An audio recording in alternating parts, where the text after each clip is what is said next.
আজকে আমরা বানাবো দোকানের মতো আলুর চপ। বাড়িতে কিভাবে বানাবো সেটাই দেখবো। তো খুব সুন্দর একটা রেসিপি বন্ধুরা শেয়ার করলাম, আশা করি আপনাদের ভালো লাগবে। তো চলুন দেখে নেবো আজকের রেসিপি, আলুর চপ ও বেগুনি। বাড়িতে দোকানের মতো মুচমুচে আলুর চপ কীভাবে বানাবেন সেটাই দেখিয়েছি। চলুন শুরু করবো আজকের রেসিপি। বেশি বকবক না করে চলে যাব মূল রেসিপিতে। তো এই আলুর চপ বানাতে আমার লাগবে বেসন। তো বেসনের একটা ব্যাটার বানিয়ে নেবো আমি এখানে 1 কাপ বেসন নিয়েছি। দিয়ে দেবো লবণ স্বাদ মতো, দিয়ে ভালো করে এটা মিশিয়ে নেব লবণের সঙ্গে বেসনটাকে। তারপর অল্প অল্প জল দিয়ে এটাকে একটা মিডিয়াম একটা ব্যাটার তৈরি করে নেব। ভালো করে এটাকে মিশাতে হবে। দেখুন এমনভাবে অল্প অল্প জল দিয়ে এটা ভালো করে একটা ব্যাটার বানিয়ে নিতে হবে। ব্যাটারটা খুব মোটা হবে না, পাতলাও হবে না। ব্যাটারটা ঠিকঠাক হয়েছে কিনা বুঝবেন কীভাবে? তো বেসন যখন ফেটানো হয়ে যাবে, একটা পাত্রে জল নেবেন। জল নিয়ে দেখবেন একটু বেসন দিয়ে দেখবেন যে ভাসছে কিনা। যদি না ভাসে তাহলে আমার আরও একটু ফাটাতে হবে। আর যদি ভেসে যায় তাহলে বুঝবেন যে আমার ব্যাটারটা খুব সুন্দর হয়ে রেডি হয়ে গেছে। তো আমি এখানে একটা বেগুন নিয়েছি, যেহেতু বেগুন নিয়ে বানাবো বেগুন নিয়েছি। বেগুনটাকে হাফ করে আমি কেটে নেব, যেমন সাইজের আমি বানাবো সেরকম সাইজ করে আমি বেগুনটাকে কেটে নেব পাতলা পাতলা করে। বেগুন এমনভাবে পাতলা পাতলা করে কেটে নিতে হবে। যদি লম্বা বেগুন হয় তো মাঝখানটা হাফ করে নিতে পারেন, আর যদি ছোটো বেগুন হয় তো আপনি গোটা গোটা কেটে দিতে পারেন। দেখুন এমনভাবে পাতলা পাতলা করে কেটে নিতে হবে। তো আমি কেটে রেডি করে নিয়েছি বন্ধুরা। এবার এটাকে আমি একটু মশলা মিলিয়ে রাখবো। দেখুন এরকম পাতলা হয়েছে, তেমনই পাতলা করতে হবে। খুব মোটা না হয়, খুব পাতলা না হয়, মিডিয়াম একটা সাইজ করে নেবেন। তার উপর আমি দিয়ে দেবো লবণ স্বাদ মতো, দিয়ে দেবো লঙ্কা পাউডার, হলুদ পাউডার আর জিরা পাউডার, দিয়ে ভালো করে এটাকে মিশিয়ে রেখে দেবো। তো বন্ধুরা এটা মশলা না মিলিয়েও করা যায়, কিন্তু মশলা না মিলালে অতটা টেস্ট হবে না, যতটাই মশলা মিলালে টেস্ট হবে। তো মশলা মিলিয়ে ভালো করে আমি কিছুক্ষণ এটাকে রেখে দেবো। আমরা আলুটাকে বয়েল করতে দিয়েছি, হয়ে গেলে এবারে আমি একটা মশলা বানিয়ে নেব চপের জন্য।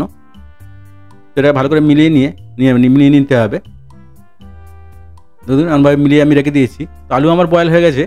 তো আলুটাকে আমি একটু ম্যাশ করে নেব। দেখুন আলু আমার বয়েল রেডি হয়ে গেছে। আমি দুখানে এখানে মিডিয়াম সাইজের আলু নিয়েছি, আর নিয়েছি এখানে আদা আর রসুন। 1 টেবিল চামচ আদা, 1 টেবিল চামচ রসুন আমি থেতো করে নিয়েছি। তো দিয়ে দেবো কড়াইয়ের তেল। তেলটা একটু গরম হলে তারপর এখানে দিয়ে দেবো আমি আদা রসুন যে পেস্ট করে রেখেছিলাম, আমি থেতো করে দিস্তাতে থেতো করে রেখেছিলাম, সেটাকে দিয়ে দেবো।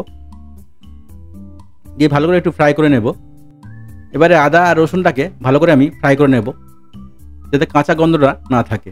ভালো করে একটু ফ্রাই করে নিতে হবে বন্ধুরা। কাঁচা গন্ধটা উঠলে রেসিপিটা খুব ভালো হবে না, খেতেও ভালো লাগবে না। তো আমার ফ্রাই করা হয়ে গেছে।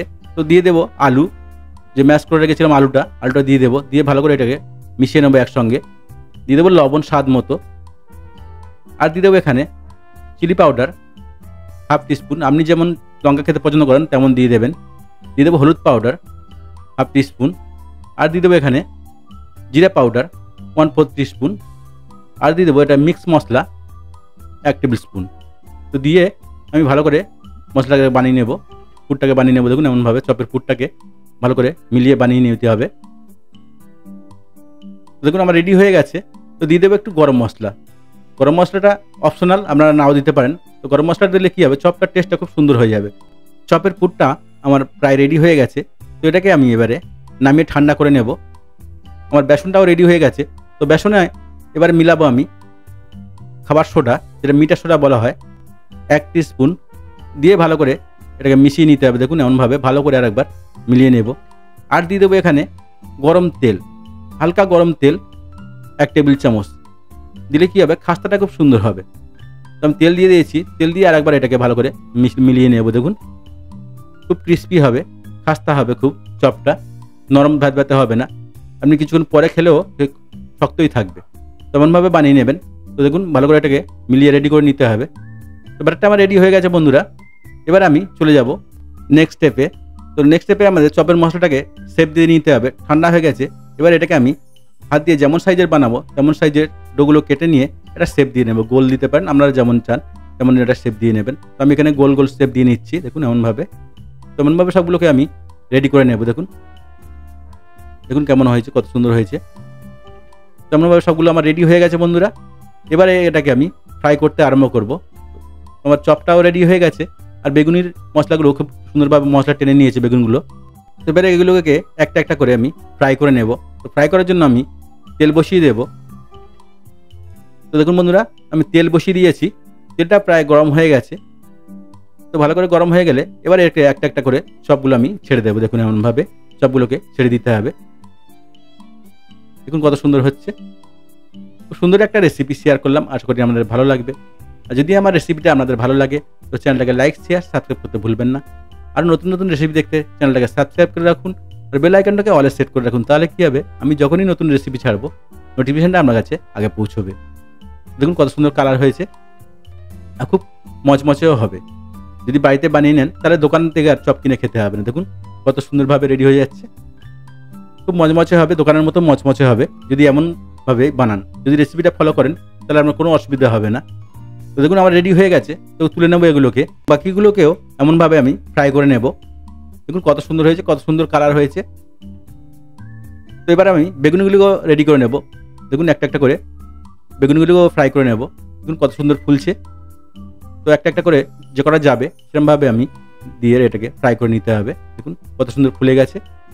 খুব সুন্দর একটা রেসিপি বন্ধুরা, অবশ্যই বাড়িতে ট্রাই করবেন। আর যদি বাড়িতে ট্রাই করেন কমেন্টে জানাতে ভুলবেন না রেসিপিটা আপনার কেমন লাগলো।